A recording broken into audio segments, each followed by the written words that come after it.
Hello and welcome to this week's edition of Mindful Monday. If it's your first time joining us, feel free to type in the comments where you're coming from.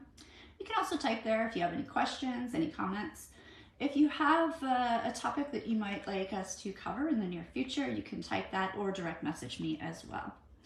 And also, if it is your first time watching and you type the word mindful into comments, whether you're watching live or recorded version on any platform, I'll go back after this recording and put a link in that you can follow to get your free hypnotic audio that I've done on releasing limiting beliefs. All right, great. So today we're here to talk about panic attack and anxiety attack help. All right, so stuff happens, right? And that's why we have emergency and disaster plans. So here in Florida, we always have stuff like batteries, flashlights, gas, or generators ready to go. This way, should a disaster actually strike, we're prepared and we're ready for it. So Tanya J. Peterson, author of 100 Ways to Stop Anxiety, suggests that anxiety is very much like a disaster, in that it's likely to happen to all of us at certain times during life, and it's also very life disrupting, just like a disaster. Yet we can handle it if we are prepared for it. Okay? And so if you've had a severe anxiety or a panic attack in the past, you know that even thinking about them can cause anxiety. Anxiety that another one's going to come, or that it's going to happen during a certain time or around certain people or at a certain place.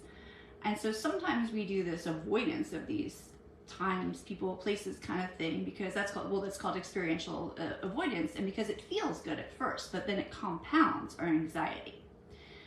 And so that's not the way to do things.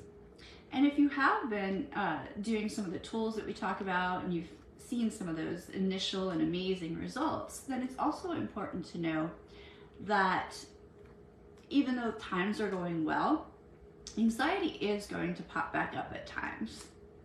And it's just the way it is. Stuff happens, and so does anxiety. It's important to know that this is just what it is, though, and not to give up, and rather just to be kind of ready for it.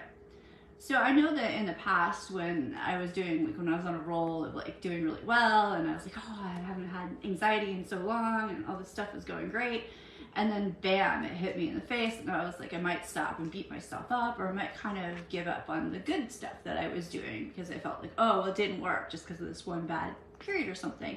Or I might like kind of freeze because I wasn't used to it. Maybe I wasn't doing my tools or something like that. So you go into that fight, flight, or freeze, and you just like kind of stew in your anxiety.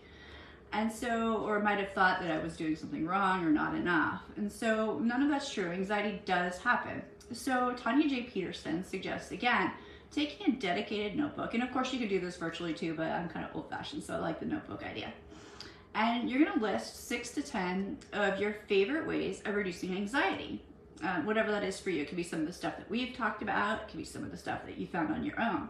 So it might look something like this. Mine says, number 1, stop and take 3 deep diaphragmatic breaths on each exhale. Say relax now. So I do that like 3 times. Number 2, I have rubbed some lavender oil on my wrists because that's very calming, but you could choose another calming or grounding oil that works for you.